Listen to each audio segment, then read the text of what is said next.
Hello, everybody. My name's James. Welcome to the Clayton and James Show. And today I'm off to Scotland because it's not cold enough, apparently, where I am. I'm getting ready to freeze my nuts off. How are you, Clayton? I'm good, mate. I'm good. Yeah, it is freezing in England, so God bless you going up to Scotland. It's just something psychological. The temperature actually looks the same. I bet you it's like doubly cold. I Yeah, bet it's 100%, 100%. It is gonna hit different up there. But yeah, very jealous. Hope you have a great time. yeah, really looking forward to going to Ibrox, and me and my dad are doing Hampden Park and Celtic Park tours tomorrow as well. So really looking forward to it. This week on Clayton and James, we're talking the Monday night football. Just have a little reflection on last night's Champions League football. We're going to talk a bit of FIFA updates because there'll be some big news later today. We're going to touch on. Euro focus is nice this week. We're going to Kazakhstan to talk about Astana, and then we'll finish with a little bit of on this day. I'm in a rush, so without further ado, West Ham versus Wolves on Monday night. Clayton, did you watch that thriller? I didn't. I've seen it all in the sense of highlights, but yeah, El Sacico well, ended up with none of them being sacked. Yeah, spoke Yeah, spoke about it a little bit with Sud yesterday. Obviously, we were doing ham and arse in your absence, and we spoke a little bit about for Tottenham context, too. it just sounds so wrong, isn't it? We were doing a little bit of ham and arse yesterday. Were you really? You okay with that?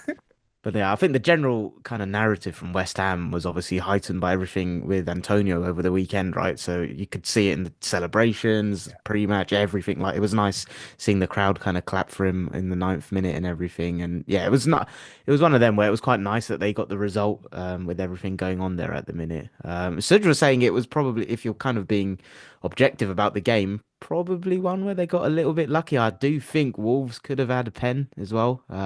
It could have had a couple, and I Yeah. already know what you've discussed on the Patreon pod. I think it was really accurate what he said. It was like could have been two in there, but it's the sort of ones VAR you don't know if they're going to get involved or not. Because if they want to be objective and look at it, it's like all contact, but is it enough? Like the second one, I forget who it was. Might have been Bellegarde or Guedes, who looked nothing alike. I can't remember. But I think he might have had his foot trod on, but then he took like two steps and then went down. Yeah, I think That kind of thing. the obvious one for me was it Emerson that kind of shoved into the back of I forgot who the There player was was now. there That was that one that that was the one where I was like, how was that not a yeah, pen? and there was also I think um was it on the second goal? There was appeals for a push in the box beforehand as well. That also it was a goal kick. It was a really difficult call for the referee, but it was a goal kick rather than a corner on the first goal. So Wolves could have some grievances, but we'd just be papering over the cracks with Wolves. And I think more the story here is on Wolves from the fantasy aspect at the moment as well. 1 pointer from Cunha, 4 pointer from Ray and 8 Nori, which for defenders this season feels like an effing 15 pointer. So It we'll does, take yeah. that. Thank you very much. Actually, a defender coming off the bench for a missing defender actually returned something. Thank you. 8 Nori played left wing back. Matt Doherty, who he assisted for the goal, uh, played the other side. Nelson Semedo played right sided centre back. And they played João Gomez as like a right sided 10. Cunha's the left-sided 10, Larson up front. Larson, I could not believe that Gary O'Neill took him off with like half hour to go. Yeah, why do I you was think he's done really, that? I thought he was playing all right as well, Larson. What do you think because he must have done it for a reason. So what do you think that reason would have been? I don't know. I was one of them. I was like at the time I was perplexed about it, and I still a little bit am because I think he offers a good all round threat. I think he's decent on the ball for his size and stuff. There was one in the first half where he turned and spun and spread a ball out to the right hand side, was quite nice. He obviously maintains a threat both aerially and on the ground inside the penalty area. So was pretty surprised. I'm not sure. It's not like they've got a terrible schedule. They played Everton Wednesday and then don't play for another 5 days. So their spacing's been obviously quite nice over this period. The story now is on them. Wolves assets, what do you do? I presume in most cases it's play this week. Yeah, So I'd say for the next Cunha, two. I guess is not. I've seen people tweeting about moving like Cunha to Isak. I had a bit of that on my stream yesterday, and I'm thinking, can't get it. Like they've both got amazing fixtures this week, but I wouldn't be dumping Cunha just yet. I think there is a growing feeling with Cunha that when you dive deeper into his returns, a lot of them have been like long range goals.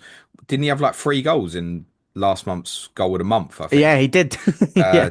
Although one of them was from inside the box, admittedly, the great control against Fulham, but he also had outside the box goals against Fulham and Southampton in there. So I think there's been a growing feeling that some of his goals are quite remarkable, but then it's obviously because he's a brilliant individual player. He's more capable of doing that than many others. So I think Cunha's a hold this week. I think Eight, he almost eight. got a return in this. He set someone up, potentially could have almost got an assist. Forgot who it was that took Oh the yeah, I shot, but wouldn't say like he was terrible or anything, but I think people want him a little bit more central. He also, have you seen the yellow card he got? I can't remember it to be So that honest. was a breakdown from a set play, and West Ham broke away, and he's like one of the two or three defenders back Oh, and okay. Yeah, you commits don't want to like be a seeing that kind of then. professional counter-attack foul, if you will. Yeah, and you're like, hang on, it's your best attacker. You might want to get him a bit further forward. So that was a concern. Eight Nori, I think for many will be played this week again because of the fixture against Ipswich. But if you take me this week, Gabriel home to Everton, if he's fit, he plays. Porro at Southampton, I feel obliged to play, but I might change my mind on that. And Hall at home to Leicester. Yeah, you want to play him. Well, I think it's like which one's least likely to keep clean sheet? Well, according to the odds, it's actually Tottenham. But I also think Porro is more likely to bounce me off an attacking return than Eight Nori. That said, I guess there is a tiny chance that Porro doesn't start on Sunday. Actually, Okay, it's a little why is bit that? more than a tiny chance. Well, clearly there's been a lot made recently of kind of overplaying players a little bit, which is part culminating some of these injuries that Tottenham have got. You can't play Jed Spence in Europa League on Thursday. Oh, is he not registered He's in the not squad? No. registered. Okay. Same with Sergio Reguilon. And really, probably that's what we should probably be doing at Rangers is playing those two players. We can't. So, I mean, Reguilon, I'm sure he wouldn't play in the Premier League, but could he play Jed Spence at Southampton? It's certainly a case. Fast forward a week, Tottenham have got Man United in the Cup Cup final on Thursday and then Liverpool on the Sunday. Yeah, And you there'll think, be a rest in there somewhere, won't there? and I say Jed Spence could also be Archie Gray, but I think Archie Gray definitely starts at Rangers. So I do have a feeling that Jed Spence could play on Sunday at Southampton. And the closer I've got to thinking about it, the more I thought I might bench Porro at Southampton. I'll know on Friday after the game Thursday night. I mean, if he doesn't start Thursday, then I'm definitely playing Porro, for example. Um, Also looking at it going Gabriel, well, I'll just play eight. If Gabriel don't play, what a great Yeah, that's a sub to great have in eight sub. Nori. Yeah. Gabriel, we got a little bit more information last night, Clays, didn't we? Yeah. So there was a quote from Arteta's embargoed bit of the press conference. Basically, let me find the specific wording. In quotes, Big Gabby has not had a muscular injury before, but he is playing a lot now. He is traveling, going to Brazil. He is the starter with Brazil. So has he kind of conceded that there's a bit of a muscular injury going on there, Hey, perhaps? Yeah, one to keep an eye on. could be. I imagine he'll get pressed on that a little bit more, but you know what that is He'll keep already. his cards close to his chest on that. Yeah. That's flag on for the weekend. Come Saturday lunchtime's deadline, he'll be yellow flagged. And if he's not yellow And flagged, he'll be orange or red flagged. yeah, It won't be clear. But I don't want to sell him unless he's confirmed out for a while because I'm yeah, actually, of course. although I would want to play him against Everton this week, I just spoke to you about the dilemma. If Gabriel's going to be back for Palace in 17, then I'm not doing anything. That Yeah, would it's be one of my them where take at the we're moment. probably not going to get a timescale on it, so it's a tricky one to navigate that. West Ham assets, it's now in don't buy mode. For those who've gone early on Jared Bowen, you'll obviously be really pleased with the returns at the weekend. He takes the second goal Uh, absolutely a- beautifully. Even for the Kudus one that was ruled out, like the way he just creates a yard so quickly to just create the shot or the cross. I don't know. Yeah, his feet are It really felt quick. obvious to me, and Lopetegui did do it, but it felt obvious to me with the Antonio injury. Right, just go. Somerville left, Kudos right, because Kudos, I think most West Ham fans would say, favours the right as well, and then Bowen through the middle. And Yeah, that's like a really threatening front three. I was surprised Paquetá didn't start because the ability for Paquetá to spread into any of them three forwards I thought would have been quite nice. But he's not really been at it recently, I think it's fair to say.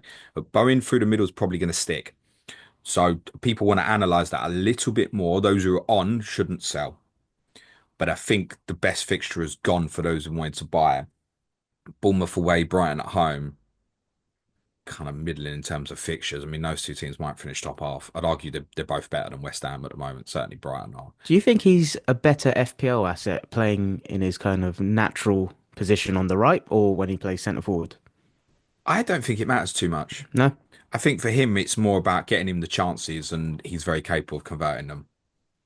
I think Yeah. it's more about that. So I think the concern in the past has been when he's played through the middle, are people going to create for him? Well, I look at them two wide players now, and I think, well, yeah, they can. And for a fancy perspective, you start Paquetá behind that as well. That's even better because then you've got two people either side. One can create from you from there, and Paquetá can play that beautiful ball. He's one of the best at that dink ball over the top, from a deeper line position. So yeah, I think it wants a bit of monitoring, but Yeah, I don't I know. don't think it's necessarily worse, but I don't definitively think it's better either. Yeah, I'm one of I'm one of them. I don't know why, but I don't love him up top as a striker. I think some of his best attributes are similar, like Ala Salah, Saka, where they're able to kind of manipulate that space in the half spaces on the right, cut in on the left, do the Iron Robin kind of thing. I don't think he has the space to do that so much centrally when he's there. But yeah, same as you. I don't think it makes him worse. Just a personal preference. I prefer him on the right. In terms of the managers, obviously what's happened this week with West Ham and obviously particularly Antonio's unfortunate injury has kind of brought everyone at the club back to a kind of a level of realizing there's more important things. And I think West Ham fans have probably looked at the table after the game Monday night and gone, only 2 points behind Tottenham. Like, how bad is this? Like, it's close, right? Yeah. Now West Ham have pulled away from the relegation zone and pulled themselves back to that cluster of 8, 9 teams above that. Calm down. I think is probably where West Ham should be right now. I think Sudge is right on what he said on the Patreon pod we've already released today, that he does feel like an inevitability that there probably will be a change. But also, this is a congested period. I think it's probably now like stick with this for the rest of this month and revisit and see where you are. Pretty much as Sudge said after that FA Cup game with Aston Villa Yep. in January. See where you're at then. Okay, if it's definitively not worked to that stage, maybe change. There are a few West Ham fans who won't be changed their opinion now, and I get that. It seems like the majority, as far as I can tell, would like Gary O'Neill to go. Very alarmingly for Wolves. Um, it sounds like they're going to stick with Gary O'Neill, which isn't the alarming bit, but the alarming bit sounds like at the moment they're going to stick with Gary O'Neill because there isn't an alternative. That It's seems to be what's being said between the lines at the moment. Yeah, and that's not a great position to be in, is it? But I guess if there's No, because no, no one wants to take that job. yeah, and this is what we've said before with them. Like, what are they trying to be? What are they trying to do as a football club? Like, it's quite hard to tell strategically.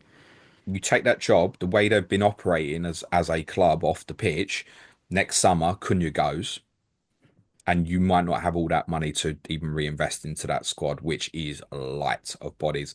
And there are other players there because they do have some good players, right? Eight Nuri will have interest. Absolutely, João yeah. Gomez will have Some of their interest. midfielders are really good on the ball. Yeah, Cunha, I'm fairly certain he's too good to be playing in a relegation battle again next season. So, okay, but then if you take them players out of that squad, you become really concerned for them. Their captain's gone off on one after the game, Mario I Lamine. see. Oh, We lost his head, didn't he? Have you not oh, seen sorry. it? I thought you were referring to something else on social media. No, I did see that. Yeah, I mean, it's like Such said, he is someone that comes across like he does like a scrap. Yeah. But I mean, he's kind of ended up like butting one of his own coaches and stuff, mate. Yeah, head loss. And you can read that either way. Well, at least he's passionate. But like it went There's a way on. to What? channel it. Yeah, and on the pitch in front of everyone is probably not the right idea. I don't know what happened. Did Lamina refuse to shake Bowen's hand, and Bowen was like, "What are you doing?" Or I don't know. I'm not sure what the trigger for it was, to be honest. But then once they've kind of had a pushing match, Bowen walks away. Lamina just wants to fight Mm, everybody, including people from his own club. So yeah, it's obviously a little bit of a mess. bit of a That mess, yeah. game at the weekend is huge. It's huge for Ipswich as well because following Wolves for Ipswich is Newcastle, Arsenal, Chelsea. For Wolves, following Ipswich to go to Leicester, and then the run becomes tougher. Over the next five, I've still got them fifth on my ticker. But once you get to the end of that five, they go to the bottom of my ticker. Game Oh week 21 to wow. 25, Newcastle, Chelsea, and Liverpool all away, plus Arsenal and Villa at home. They get So the same thing that happened earlier in the season again. So is it being dramatic to say if they don't pick up significant points in the next five, they're potentially screwed? I think if they get beat on Saturday, that will be a very ugly football stadium Yeah. in terms of the reaction from people. Um, yeah, it sounds like they want to move Gary O'Neill on. They've been looking, but I've heard Potter's name being mentioned. And I'd said this on something else over the last couple of weeks. Is Potter was not going to take that job. No, Potter does no not chance. need to do that. Potter can wait for something else. You're walking into a football club at the moment. We don't know if they're going to allow for the money to be spent, basically. And at this moment, you would say of the teams that were in the league last year, they're the most likely to go. I think Yeah. more so than Everton. Yeah, I'm in agreement with that. Um, because as well, like if Cunha got injured and stuff, you start really worrying. They can't stop conceding goals. It's having to score two, three goals a game to win a game. They're in big trouble. I suspect they'll stay up because I'm not sure again from the three promoted clubs if anyone's going to push sort of far past say 32 points or so. And I think Wolves probably will get to that. And one benefit they will have is again because they've got all that awful sort of January, February run, they will have a decent run in. Yeah. Yeah, and that might be helpful for him later on. It might be. You watch any Champions League last night? I had the goal show on, so I wasn't watching a specific game. I was kind of rotating through the highlights and stuff. I watched the extended ones of the English clubs of in Liverpool and Villa. Big win for Villa. Liverpool obviously smashing it as always. So yes, 6 out of 6 wins. That's outrageous. 18 points. They're basically through, aren't they? I'm pretty sure that would be guaranteed now. But we've had our first team knocked out, you said to me. Leipzig. Unbelievable. Yeah. Six defeats. Yeah, they're the first one officially out. They can only get to 6 points, and I think 24th is on seven now. Must be. There's a few others that could get eliminated tonight. Liverpool are all bar some very, very geeky mathematics confirmed in the top eight. I mean, it's all bar written to say, yeah, definitively confirmed. I guess a couple of notes from the two teams last night is Liverpool picked pretty much their strongest team. You can maybe have a debate about Darwin Núñez up front. Obviously, Alexis McAllister was suspended, but bar that, they picked the strongest available team, I guess. Yeah, Allison came back in. I think that's I know there was a lot of concern about that last night. I think if the Merseyside derby had happened, that wouldn't have happened. Like I I agree. think genuinely Salah might have got a rest last night. And I think he's looked at it and where you kind of have to find balance here, it's like, okay, so you've not played for 6 days from the Newcastle game, and that was a disappointing ending in the sense they didn't win, although they certainly could have lost on the night as well. You got 4 days to Fulham. If you don't play these players in Girona, they're going 10 days without playing. Yeah, and that's too long. The top level I think while managers. you're in a momentum, yeah, you need more. Yeah, and they always talk about rhythm and kind of, yeah, I think hitting that peak performance, right? And you don't get that with having 10 days rest in this crunch time. So, like you said, it's striking that balance. Yeah, and I think the sounds of things from the Liverpool fans on our Patreon is very much they kind of strolled through the game and it was an underwhelming performance and they weren't at kind of 100%. And that's perfectly understandable because they put themselves in a position where they did not need Of to give course. that game 100%. And Saturday against Fulham is way more important and will certainly offer a challenge. Do you see the penalty incident? No, I had the Ah, okay. first half on and then I recorded Friday's Clash of Correspondents last night. So It's one of them. I've not seen it. Van der Beek went in on, I think it was Luis Diaz, and I don't know. I think it's quite controversial.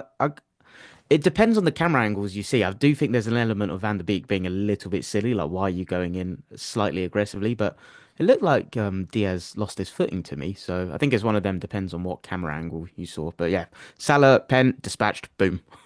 Yeah, Water is wet. usual. For Villa, super, super result. I know, yes, Leipzig have lost all 6 games. The general feedback was that Leipzig weren't great Yeah. at all, actually. And Villa deserved the victory, although you look at the statistics, it looks quite even, but also except Villa away.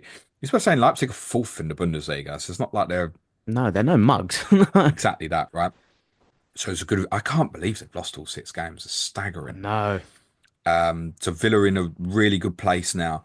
I'll tell you a good site to I say site, a good Twitter account to follow is an account called Football Rankings. We'll go follow him now. The handle is at Foot Rankings, And what the gentleman, I think it's a gentleman, does on there, he gives probabilities, which is really good to keep an eye on. So he's worked out on his projections that Villa are now exactly 50% to finish top eight. Wow. So he's got the favoured top eight at the moment as Liverpool 100%, Inter 84%, Arsenal, Dortmund, Leverkusen, Bayern Munich, Barcelona are all at 66% and above. Villa at 50%. So there's some big names missing from that. What they also do, which is, people keep saying to me, well, how do you know Fifth is going to get Champions League this year? And he's got a tracker of what's happening with like the coefficient points. And to give you an example, so last night, um, Liverpool and Aston Villa's winning add 0.893 points to England's coefficient. Right, Right. Okay. okay, right. What does that mean?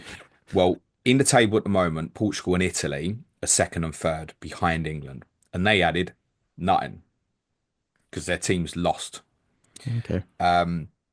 The difference at the moment, you say, oh, 0.8, and what's all that about? Well, England have a lead over Portugal at the moment of basically 1.7 points, Okay. which doesn't sound like a lot. So England on 12.196 points at this moment.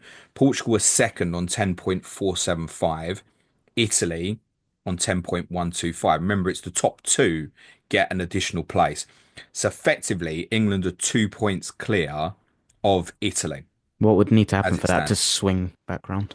The English teams to have an absolute disaster in Europe because factor in terms of this is why I've been very confident as well is there are once you have one club really cocks it up for you, you're in massive trouble. So for example, last year Osasuna went out in a conference playoff. That impacts the whole coefficient as an average for Spain. Sure. So England have, for example, seven teams in Europe this year. So it works out as an average of what all of those are doing as a combined. So if we'd have had, just hypothetically, Chelsea had lost in the Conference League playoff, they can't accumulate nothing for you. And then it works out as an average. Now, the English teams are all performing quite well. We can look at it and go, well, Chelsea are going to go very deep in the Conference League. As it stands, Tottenham and Manchester United will be two of the favourites in the Europa League. And we've got three of the favourites in the Champions League as well. And Villa doing very well. Whereas look at Germany, Leipzig out Yeah. officially of the Champions League. Italy, Bologna highly likely to go out. Spain, Girona going out. Sure. So Okay. Interesting. it is liable to be amongst those nations with always a chance of like a Portugal or a France can do very well. And Brest, for example, stop laughing, are doing very well in the Champions League at the moment, could well finish top eight. But once it's combined, it obviously combines with the other competitions as well. It's mad to think that the English team that could let everyone down is Man City, sat in 20th in the Champions League. Uh, they could. I mean, like, It's who's the most? extremely unlikely, isn't I it? know it's extremely unlikely, but out of all of the teams in their respective, well, out of all of the English teams in their respective competitions, they're the ones lowest in the table, I guess. So if you take, let's just say Bayern Munich went on and won the Champions League from here, that doesn't necessarily mean that like Germany are going to get an extra place because that Leipzig performance Yeah. is Oh, going to that's drag it right down. And every victory and draw you get adds a little something. They've lost all six games. yeah. I've just given that account on a follow. Yeah, that sounds quite They're cool. I also, like nerdy things like this. yeah, it's also really good as well for with respect some of the smaller nations who sometimes are like are Scotland going to get like a second Champions League place or are they going to get an extra Europa place? He tracks all of those things in terms of likelihood probability of is this nation going to get an extra Champions League place and all that sort of thing. He'll be good for stuff around things like Club World Cup probabilities and stuff like that as well. Good segue. Nice. Although just quickly, I watched Real Madrid at Atalanta last night because I like a bit of jeopardy in my life, and I feel like Real Madrid have been having it. And they were, how can I put this? They were Real Madrid-y. Yeah. That's the only way you can put We it with them. need like a Moments. Spursy. We need like a Spursy. How do Real Madrid do that? Because Mbappe scores a brilliant goal. Which he receives the ball and like on the edge of the box, he kind of feints like he's going to go on the other side, takes it to receive it on his left, and bang, pure strikes through it, bottom corner, 1-0 Madrid, and you go, yeah, quality. Atalanta equalised from a little bit of a disputable penalty. And then to start the second half, you felt a build of momentum where Madrid have got a lot of injuries, is worth saying. And Mbappe went off injured himself in the first half. He like this Atalanta is a threat, and they looked like they were possibly going to go on and win the game. Like that, a ball rebounds to Vinny Jr. and he scores. 2 minutes later, Bellingham scored. Yeah. Karneski should probably save it as well. But otherwise, that didn't like really dominate. Lookman scored a great goal. He was good, Ademola Yeah, Lookman, by he's a the good way. player. He's I had a would really not good mind him at Arsenal. he's had a really good 12 months or so. Um, but then Retegui missed a brilliant chance at the end. Lookman's fired one. Have you seen it? Yeah, I Lookman have. fires it across the box, and it is at an awkward height. He's come with so much pace. All Retigui's got to do is essentially just control it back towards goal, let it hit him, and he does, but he goes over. It was over 0.8 on the XG I've seen that on models. Slack. Yeah, big one. So yeah, Madrid's are probably okay now in terms of not going to get eliminated, but yeah, it's been a little bit dicey for them. The thing is though, that they'll get to April and they'll be right Oh, in and then it. they'll It go and just win it, and yeah, well, at the moment you go, "You can't see no, that," but it's not how you are now in this, it's how you are in April. exactly. And that also has a relevance to things like the Premier League as well in terms of experience on run-ins and that as well. Yeah. Quick one on Villa, by the way. Yep. Duran came on, scored an absolute banger. Yes. Um, I've seen that actually. I I saw mean, that one this morning. it was a banger, but it was quite central. I feel Central, yeah. keeper a little bit suspect there. Speaking of keepers, Martinez had a bit of a wobble for both of their goals. Leipzig's You ones. mean you mean best in the world, Emmy Best in the Martinez? world, Don't Emi don't Martinez. don't I get know. me started. But the reason I brought up the Duran thing is obviously there's the whole Watkins FPL dilemma, and I feel like it's the ongoing conversation every week, right? Like Duran is there. What more can he be doing? Like, what do Well, Watkins Watkins owners got do? took off quite early again. Yeah, and So now you're going to go if you track it, and this is again for what I'm not saying Watkins owners should definitively sell this week. You must be very tempted looking at things like Isak and Jackson and the fixtures. He's done what 65 against Brentford, and then not four. started at the weekend, and then what 65 again last night basically. No, he got subbed at half time, Or 46 half minute. time. Yeah, 46 minute he went off. If I owned an FPL, I I'd be selling that. I don't know how to read it. Yeah, it's like, But I yeah, think as well that the feedback largely from Villa fans is he's not playing that great. Like he's certainly not in the to be form level fair, that he was in last season. the first goal was really nice actually. He headed it quite nicely from McGinn. But yeah, I agree. In general, the vibe and narrative seems to be that yeah, he isn't playing too well from Villa fans that I've spoken to as well. I don't doubt that Ollie Watkins will start on Saturday against Nottingham Forest, but we are hitting a stage where there's a little bit of a minutes concern suddenly, and he was never in that bracket in terms of a minutes concern, right? Yeah. Maybe hitting that spot. I think though it's worth reminding people, those particularly obviously who captained him at the weekend. I think that was the first time since Emery had took over that he'd been a sub. I think was the Wow. stat I saw. Okay. So like, it's not something that That's happens unlucky often, there. but Yeah. Duran will keep putting the pressure on. We know that. FIFA. Ha. Let's So do it. I Club just World want to Cup. I just want to cover a couple of things briefly. So yeah, Club World Cup draw was last week. You give a shit? No, I don't, but my team's not in it. If it was in it, would I give a shit? Possibly slightly more, but I'm not not too even much. sure that like the City and Chelsea fans particularly give a shit. And I'm sure, the football season will end and you've got something to look forward to and it'd be like, okay, cool. Maybe particularly for Manchester City with where the season's going at the moment, chance to be champions of the world. But the interest in this just feels so minimal. I think it speaks volumes that there was only one broadcaster that went for the rights. Am I correct in saying? And that was DAZN. That's correct. So Uh, DAZN have got the rights. It doesn't mean that they're going to show it, by the way, in England or even necessarily in America as well, despite they've got it. Because I think they've got hold of it, but they can then sell it on themselves if they want. That's my understanding at the but moment. that in itself's quite telling, right? Like that, no major broadcasters were putting their foot forward to They go are a for it. major, I mean, they're growing a No, I mean broadcaster, but the rest of them weren't going for it. Like there wasn't a bidding war for it, no, there's right? no Sky or TNT or BBC or ITV as far No, from when exactly. don't care So about it. no, so I don't think many people do. And even in terms of, well, I guess this segues into what we're going to cover, like nations that want to host it. Even that, there wasn't many people putting themselves forward. Although I know you said it may have been slightly, what's the word? manipulated in a way to. We'll come on to that in a second. Just on the Club World Cup, I have said in the past I've had doubts about whether it will happen. I think now that the fact we've had the draw, you've got and we've had also confirmation since of kickoff time, stadiums, fixture schedule, all that does now make me think that the tournament's going to go ahead. I do think that there is a chance. I don't know if anyone's got the balls to do this to say I'm not playing in that. I uh, don't mean a club, as in pulling out. you I mean mean the players? players. I Ah, think okay. there's a growing sense between the players. Can they do something together in terms of some form of strike action? And nothing could hit harder than FIFA organising their own tournament and you kind of putting the wall out from straight away and going, we're not playing. I think that will entirely depend on players' fitness levels come the end of the season. I don't think any of them will be thinking about that now. It will be like, how do they feel mentally, physically by the time the season's done, and then kind of take a view on it. Even Maresca, when he was talking about it in one of his press conferences, I saw he basically said, like, I'm not thinking about it right now. I'm just going to get to the end of the No. season, assess where the squad is at, and then take it from there. Why would you? And obviously, just as a little FPL note as well. Obviously, we've had Everton Liverpool postponed this week to show you that we can still have things like blanks and doubles. I think it is highly, highly likely that Manchester City and Chelsea will not play in game week 1 next year. Because of the knock-on impact and the I think scheduling. they have got to be given some more time off, When but did I that don't know. I happen? don't know if the schedule is going to allow.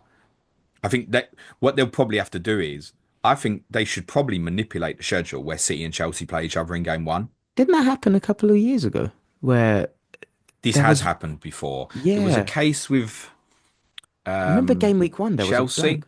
I think It was Chelsea Chelsea, around weren't about it? 2013. I don't know if it was because of involvement in the Super Cup, maybe because they'd won the Champions League. I think Was it 2013? I thought it was even The more Super recent than Cup that. might have clashed with game week 1. I think back then I might don't have know been the why. reason. Maybe I'm chatting nonsense. I feel like I've got something in my head in the last 3, 4 years where Ah, yeah, there. I know what it is. It's from the COVID, the end of the Champions League tournaments because they were played in like August and stuff. That's what it Same was. thing. It was City and Man Manchester United? United. Yeah, Yeah, had games did postponed in game week 1. They started later. I think that'll that be the was it. case for City Chelsea next year Sure. as well. They should probably manipulate the fixtures where they're scheduled to play each other in game week 1 and they play each other on like the Carabao Cup second round quite early in the season, something like that. So if they're clever, that's what they should do. But I don't have the computer might not necessarily do that.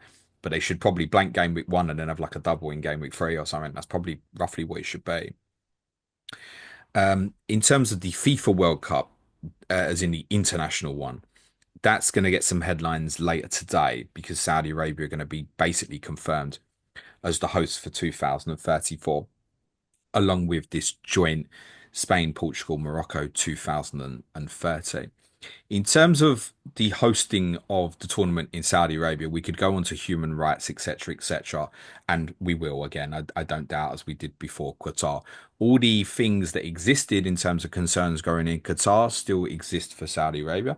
It's worth saying there are also human rights concerns about the tournament in America in 2026, and also some of the nations that are potentially hosting the 2030 World Cup.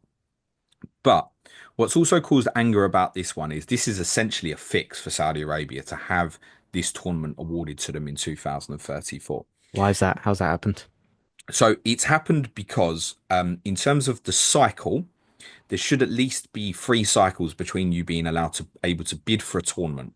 So, for example, Germany had the 2006 World Cup, so Europe can't have it again until Russia had it in 2018. And again, you've got Spain, Portugal joint hosting 2030. So in theory, Europe's next one is probably going to be 2042. They're going to have to manipulate something quite interesting for 2038, though. So I think Europe might still come into the play for Okay. 2038. Or don't be surprised if just Saudi Arabia just host it again in 2038 and it's there forever because they'll spend the most money on it. Well, It's, even though there's that rule of the needing the ah, 3 cycles. well, money talks, Clates. The Fair. thing is with this, right? So America, Canada, Mexico is 2026. So North America can't go for 2030, 2034. Um, Europe and Africa is now having 2030 because you've got Morocco hosting games with Spain, Portugal.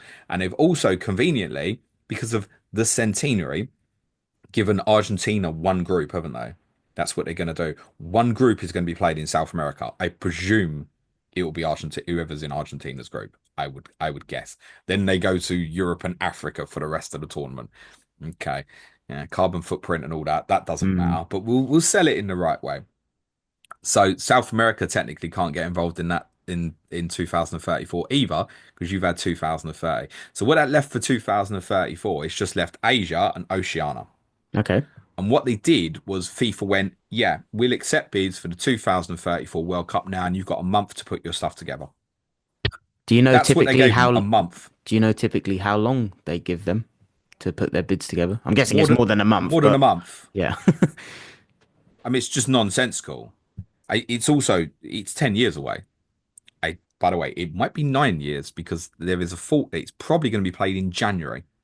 Similar to Qatar because of the Well, that was weather and November, December, but I think January, and one of the arguments been put up with that rather than November, December is actually is Ramadan. okay. That it's not favouring countries that would obviously have players that would practice to that. Yep. Then obviously doing that while the World Cup's on is obviously putting them at a disadvantage, you would think, right? So that's one of the reasons why January has been put forward. So it might be January 2024, or it might even be January, not 2024, January 34. 2034, or it Yep. might even be January 2035 and they just sell it as 2024, 2034, sorry. So only Asia and Oceania could go for it. So Australia were like, yeah, we'd love a World Cup, But but couldn't we do it can't in a put a bid month. together in a Yeah. month. This is ridiculous. And of Okay. course, it's obvious Saudi Arabia's already got everything put together. They'll be like, yep, we're ready to go. We want to do this, that, and the other with the stadiums. Here's our dossier. Off you go. Okay. So yeah, I Fixed. understand why you say it was fixed to make that happen then, as you've Fixed. explained that now. Yeah. Absolutely inevitable that they were going to. We covered this on Patreon pods. I think we did last summer. We did a week of content on Saudi Arabia, which is still available in the archives and still largely relevant, by the way. We said then it was a certainty that they were going to get 34 or 38 and nothing would stop it. And it's been rigged that they've got it as quick as possible to align with their Vision 2030 stuff. So, yeah, that'll be confirmed today. And then obviously there'll be a lot of pushback on that for a number of reasons. And FIFA get away from the pushbacks as well because they'll go, well, they're the only country who wanted it. Yeah, like you said, the way they fixed it in terms of legalities, they'll say, yeah, well, no one else came forward with the No bid, one no one else else wanted it. could. Yeah. What you Interesting. giving people a month for when it's 10 years away? Well, like you said, money talks, innit? That's the way the world is I heading. And the completely football get world as now well. if nations need to build new stadiums, etc., you need a lot of prep, and I would say particularly for less established nations as well, right? Um, but you don't need this long, and why 11 years out? And you're going, you've got a month to submit your bids. Of I think you're bang on the mark. I think it's literally money. Like, I don't course really it think is. there's You don't anything have to. else to discuss on it, to We be don't have honest. to It's pretend different. And again, uh, it also means that any pushback against Saudi Arabia and all the stuff there in terms of human rights, ethical stuff, there. inclusivity, I can go on and on and on, and we'll do that at some point. The FIFA can say, well, they're the only bidders. Mm, yeah, not a great situation. It's not nice. But something that is nice, I managed to do it. Sorry to our Kazakhstan listeners, but it's just taken from the film Borat, okay? We are talking about Astana on the Euro focus this week. Floor is yours, Clay. That was a sensational segue taken from one of my favorite films. It's very nice. That speaks a lot about you. Yeah.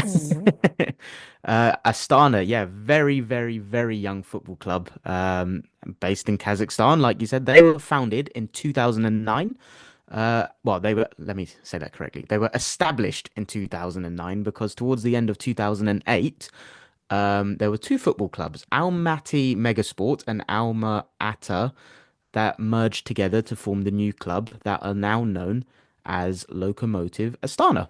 And that was established in 2009. They have quite a cool stadium. I was actually watching a video. They've got like a retractable roof. So it's the home of the Kazakhstan national team. The capacity is 30,000. But yeah, it's got a very cool retractable roof. And I think in terms of that part It's a of very the, nice stadium, actually. yeah, I'd quite like to go there. to be fair. Oh, And wait, to wait. well, I don't think it's outrageous. And to any Chelsea fans going, take your woolly hats because I saw the weather forecast. Apparently, it's going to be like minus 17 degrees. So Oh, really? yeah, so yeah, good luck to anyone making the trip There's out me there. But moaning about Ibrox. yeah, literally. But yeah, quite a very young team, formed in 2009. But they are backed. So they're someone that's interesting where they've got the backing of Samruk Kazyana, who are the Kazakhstan You've Sovereign Wealth mispronounced Fund. that. Can you try again? Sure. I'm joking, man. I know. But yeah, they're the Kazakhstan Sovereign Wealth Fund. So they've got obviously huge wealth backing there, but they've had the balance between their youth academy as well. Like if you look at their playing squad, like uh, three-quarters of them are Kazakhstan nationality. But in their early days, they did kind of throw the kitchen sink financially at it in terms of getting players in from the Ukrainian Premier League and the Russian one as well to kind of form that established squad that they started with. Their most successful period in their short time came under the manager Grigory Babayan. Sorry, no, not him. I was looking at the wrong one. Stanimir Stoilov. So between 2014 and 18, he won the Kazakhstan Premier League four times. He won the Kazakhstan Cup and the Super Cup. They've won the Kazakhstan Premier League seven times in total. Most recent was in 2022. Right now, they are second in their local league. They've only won one of the last five, though, haven't they? Yeah, Kira so are the other team that I've heard of from there, I think, are top at the moment. yeah, Or have they exactly. won it? Is their season finished this year? Doesn't it Uh, run from spring to winter, I think? yeah, yeah, you're right, actually. It has finished. Yeah. Yeah, and Kyra Almaty won it by 1 point. So it was close, but yeah, Chelsea have got them, and yeah, like I said, they've won it seven times. Their kind of domestic league, and they've done all right in Europe. Like since they've been formed, considering they were formed in 2009, they have been a regular feature in the Europa League and obviously now the Conference League. And in the 15-16 season, they actually made it to the Champions League group stage. And I think from memory, it was Benfica, Atletico Madrid, and Galatasaray that they were in a group with. So yeah, tough group. They drew four and lost two. They weren't like Yeah, embarrassed. Yeah. exactly. So yeah, quite a cool team, cool stadium. But yeah, Chelsea should have more than enough to go on and win that in Kazakhstan and potentially the tournament. Stadium's nice, yeah. You know, it looks like a little bit, and I haven't been there. The kind of the arching of the Did you roof and the say way that having been there? no, I've not finished my sentence yet. Oh, sorry. I, it's nice, but not that nice. Having been to Huddersfield, sorry, the way that the stadium is at Huddersfield made when I was looking at Astana Stadium made me think a little bit like that. But it's more enclosed. It doesn't have the spacing in the corners, but it's where the roofs are, and also the kind of single tier stand behind the goal. Though it looks a lot steeper at Astana. It's like if someone got hold of Huddersfield and put it on AI drugs. That's what Astana Stadium looks a little bit like. There's just no point me saying this, but I've said it, so I'll finish now. Um, they're obviously a new football club. Yellow and light blue kits is where they're at. That wasn't always the case, but I think we're getting more and more of these now. Where that's two clubs we've covered over the last couple of weeks. Obviously, been the Conference League and they're like brand new football clubs, Yeah. basically. And they've equipped themselves relatively well when they've been in Europe. They've played Celtic a couple of times. I think Celtic eliminated them in a couple of qualifiers both times for the Champions League. As far as I'm aware, this is Astana's first meeting with an English team. Obviously playing Chelsea, and you can watch all three English teams on Thursday if you want to, because Chelsea kick off in Astana at 3:45 p.m. on Thursday. I have double checked the temperature in Astana, Clayton. It's unlike you to exaggerate, but it will be bloody cold. -9 I've got Yeah, at minus kick-off 17 was time. the other day. Oh, so it's getting warmer. Yeah. That's good. And then you can watch Manchester United, I think, at the early kick-off 5:45 in Pilsen, and you can watch Tottenham in Glasgow at 8 o'clock. So, and as per the Paddy Power advert I saw the other day, I know there's a lot of football fans really unhappy at the moment with what's happening with their club. You know, watch Tottenham and you'll instantly feel better about life, I should imagine. So, yeah, you should watch Rangers Tottenham Thursday night, I think, anyway. Yeah, I probably will, to be fair. No, Kate's like, I'm not watching Thursday night football, sod off. No, yeah, I've watched quite a lot of the Thursday nights this year. We haven't always played Thursday night football. We have previously played Tuesday night football and Oh, here Wednesday we night go. football. Oh, Well, I was oh, doing a tour, so I felt apt. On this day is from 2018, Clates. recent. Okay. It Well, is, yeah. 6 years ish. It is recent. Yeah. Pre-COVID, I think is fine to do for on this day. Yeah, I don't know what it is. When I hear like 2018, I'm like, oh yeah, that was like 2 years ago. And then, oh no, it was actually a It's little bit longer than. it's 6 years ago, yeah. Where I've travelled a little bit further than Glasgow for a European tour, somewhere I was absolutely desperate to go, and no one was going to stop me, not even the birth of my child. Fortunately, was 1 month old at the time. When I and my father and my mother went to Barcelona, and Nice. the Camp Nou shook quite literally and quite scarily when we scored towards the end of the game. So, paint a picture for you. My son's 1 month old, but before that, the draw happens, and the one I'd always wanted every single year was want Barcelona, Barcelona, and I was desperate to play Barcelona before the team completely broke up. Okay. Basically, while Messi was still there. At this point, Iniesta, Xavi, it's finished. But Messi's still there, and to see Tottenham play Messi was something I desperately wanted. I had the pleasure of watching, and I mean this pleasure of watching him annihilate us at Oh, me Wembley too. a I'm an couple of Arsenal months fan. I earlier. can vouch for that. Yeah. Genuinely, we lost 4-2, and you walked out the ground that night almost smiling at what you'd watched. It's Yeah. just a different level to Art. anything else I've ever seen. Yeah. And the pitch was a state as well because it was having like American football games on it at the time. Yeah, that didn't bother that little magician. It was like unworldly in No. terms of how So good he was. 2018 Barca, was that the Messi, Neymar, Suarez or not quite? No, it's gone by that point. I mean, look, they heavily rotated in this game. Let's not Sure. pretend. They'd already qualified. I'll tell you the Barcelona team. This is heavily rotated. So it was Silerson, Nelson Semedo, shout out Nico, Clement Longley, who went on to play for Tottenham, Thomas Vermaelen, Miranda, Rakitic, Coutinho, Arta he was brilliant in that game at Wembley as well. They had a young lad El Hadidi played, and Elena and Ousmane Dembele. Ousmane Dembele put Barcelona in front after 7 minutes. The substitutes they used in that game were Denis Suarez, Sergio Busquets, and Messi. If he'd not come on, we were losing at the time, but I was like, get him on. I need to see Messi in the camp. Would you have not bothered going if you knew he wasn't going to play? Oh no, no, no! I definitely would be there because it was still seeing Tottenham play At the there. yeah. And obviously, remember, this is before we got to the final, and no one's dream. It's the same season. No one's dreaming of Tottenham getting to a Champions League final. And we went into this in a little bit of a mess. So we took 1 point from the first three games, which included losing to Barca, throwing a 1-0 lead late on at Inter, and also throwing a lead away at PSV. So we were in quite a challenging group: Barca, Inter, and PSV. 1 point from the first three. Kane scores twice in the last 15 minutes at home to PSV. We win 2-1. The winning goal is the ugliest goal probably of Harry Kane's Tottenham career. It's basically an own goal.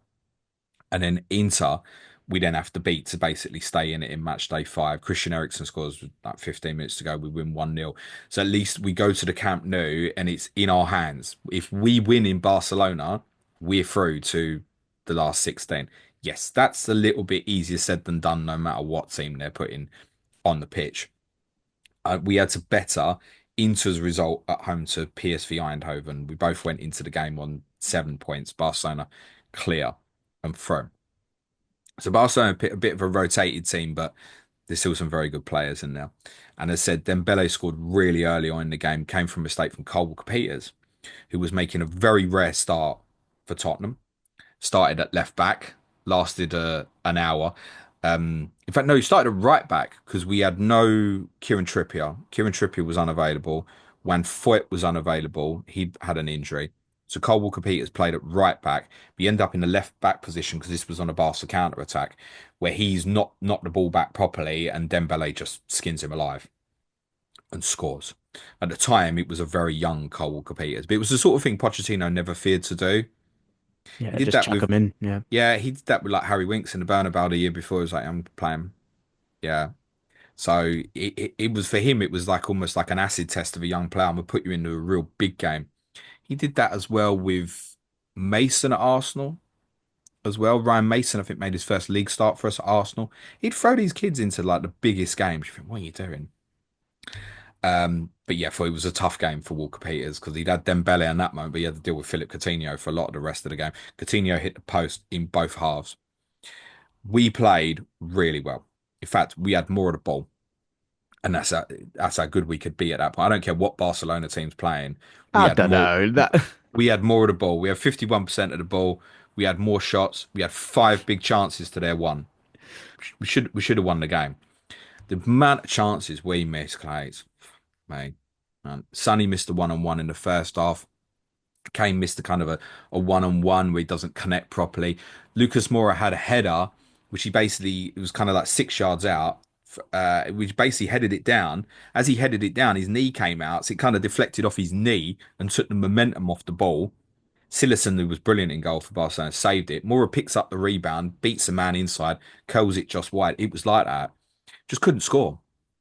5 minutes to go, we do, and we score this brilliant goal. It's one of my favourite ever Tottenham goals because he ends up going back to the goalkeeper, and we play out from there, which includes a brilliant pass from Christian Eriksen, who was outstanding on that evening, proper peaking at this point, into Eric Lamela. Kane drifts off the left, and Amsterdam hero Lucas Moura, who's come on for Sonny, is there arriving in the 6 yard box to tap in.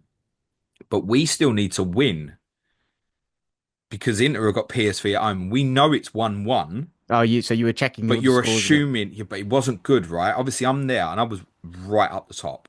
Yeah. I was probably like 2 or 3 rows from the back. And I'm not joking, honestly, when Mora scored, the ground moved. It was 4,500 of us in that end. And yeah, I'm glad that they've redone that stadium. You could feel it It needed cracking. doing. I've spoken before on other things about the aggro of getting into that football stadium was disgraceful as well. Like it wasn't enjoyable. I wish I'd have been doing away days back then so I could show you how bad it was in terms of the way Tottenham fans were treated getting into that ground. Anyway, so we still think we need to win base. We know Inter's 1-1, but you're kind of thinking they're going to score at any point. And again, we put this brilliant move together. And I'll never forget it. Danny Rose, it just shanked it over the bar. It was such a good chance. Final whistle goes and it's like achievement that you've gone there and not got beat. You've played well. You definitely deserve something from the game. The players look like they're celebrating on the pitch. No one can get confirmation of what's happened at Inter Milan. And I remember Oh, it was minutes.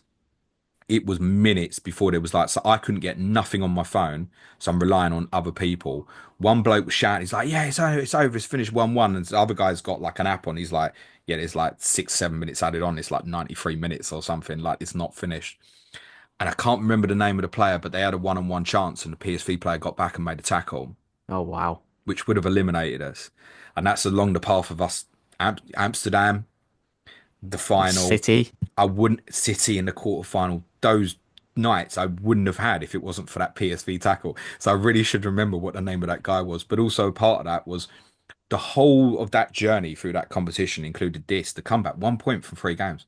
Yeah, And it's funny that we ended because, up going on and getting to the final. like you said, no one within Tottenham was dreaming of a Champions League final that campaign going into it, and then yeah, it's mad how things kind of panned out. Tottenham team for the record that night was Lloris, Walker Peters, Alderweireld and Vertonghen with such a good centre back pairing. The best pairing I've seen at Tottenham by a distance. Rose, Harry Winks, Musa Sissoko, who this was the night actually I'd say people began to change their opinions on him a little bit. It was like he's useful. He went and covered at right back for Walker Peters later in the game and did a really good job, actually. We were so offensive, the team we ended up with on the pitch. So it was Sissoko, Winks, Dele Alli, Ericsson, Son, and Kane. So full strength against the rotated Barca team, and it ended in a draw. Bruh, don't start on me. The thing is, as well, there was the selfish side of it. Like I kind of said at the start, when the draw was made, it was the team that I'd always wanted. Even if we got twatted by, I was like, I've got to play Barcelona. And every year I had discussions with friends about going out there and watching them when they were great. And I wanted to do it with Tottenham. I was desperate Yeah, to of do it. course. That was like me That's with why the the San day was a Siro. little bit of a letdown in terms of the stadium being disappointed in the way we were treated before the game and stuff. You got to watch the game through this horrendous, It's the massive, perspex glass thing, whatever you call it. Not good. No, I mean, yeah, whatever. Um, but when the draw was made, I'm shitting myself about when it's going to be arranged. because of the birth of your child. because Yeah, I knew Harry was due yeah. in like mid-November, and it was 1 week. It was like if it's that week, I can't. There's no way I can go. So then December, but I didn't enjoy it properly. Like we only went for 1 day. I think ideally Barcelona would do a couple somewhere like that. He was only like a month old, and I felt terrible about it. So I didn't Yeah. really enjoy myself in the way I should have. But it had a great ending. We played really well on the night, and then the journey afterwards, the Dortmund game as well at Wembley was brilliant. That whole like tournament was just like a fairy tale shit, although Ah, it I can obviously understand ended that. Yeah, without it. And it was the end of the team. yeah. Like Dembele had played his last game at Wolves like a month earlier, and that was the. There's no coincidence. It's about it's 100 times. As soon as Dembele was done, Is that how team he began to break fin apart. like did he finish with an injury? Like when you say he plays the last game at Wolves, like why His was last that? game was at Wolves, and then played for Tottenham again. What, injured or? Yeah, but they let him go in the January. Oh shit. He was finished injury wise. He was done. But yes, not a coincidence. It was the start of the downfall because all that you had all them attacking players, and Musa was a glue, Yeah. just held it all together. That What an underrated campaign, footballer. was there any moment prior to the Etihad or Amsterdam where you started to think we can get to the final? No, Nah, like it's mad. Like it feels like that wouldn't happen I don't think I thought it now. until the final whistle went in Amsterdam, mate, and it was like Yeah. we've done it. It doesn't feel like that happens now. I feel like most of the time you can kind of see and predict who's going to get I there. I say that. I think when we walked out the Etihad after I'd taken about 20 minutes to get my breath back after the game and thought I was gonna, I nearly didn't make the semi-final because I nearly fucking hyperventilated in that quarter-final. Never been like that again. And at the end of any football match, including the Ajax game, I've never begged for a final whistle more in my life because it was so inevitable. It was just were City going to score before the time run out. I suppose at that point, once you settle down, you're like, it's Ajax in a semi-final. Yeah, You still. know you've got a chance. Now Ajax had beaten Madrid and Juventus incredibly well away from And that was a home. very talented Ajax team, to be Oh, fair. weren't they? And let's remember it was Eric Ten Hag's Ajax, by the way. But definitely you're looking at that and going, well, they are a famous name in European football, but we're not walking into Real Barcelona or Madrid. Real Madrid. You have got a chance. Yeah, 10 minutes into the semi-final first leg, I was like, no chance. It's so superior to us. And they were superior to us over the two games. I mean, yeah, the semi-final was ridiculous. That's a whole podcast. That could not be done as an on this day. That's a whole podcast. Fair play. Nice trip down memory lane for you. Gracias. Right, I'm going to Glasgow. Enjoy yourself, mate. Have a Thank lovely you, mate. time with you and your old man. Yeah, I'm not even gonna say I hope you lose. I genuinely hope you have a very nice time. Stopped a little bit short there, didn't you? I get that. As I'm away, pre-recordings have been done for Clash of Correspondents for the next 2 days. You've got Chelsea versus Brentford tomorrow with Gary Mantle and Tom Med. That's available for our patrons now, audio and YouTube video. Friday, Brighton versus Crystal Palace with Sam Murray and Rory McLaughlin Dowd. That will be available for patrons at 3 p.m. today. Deadline stream goes ahead on YouTube with myself because I will be back at 12:30 p.m. UK time on Saturday. But thank you, Clates. Be nice to each other, everyone. Smash a like, hit the sub, cue music, please, man child.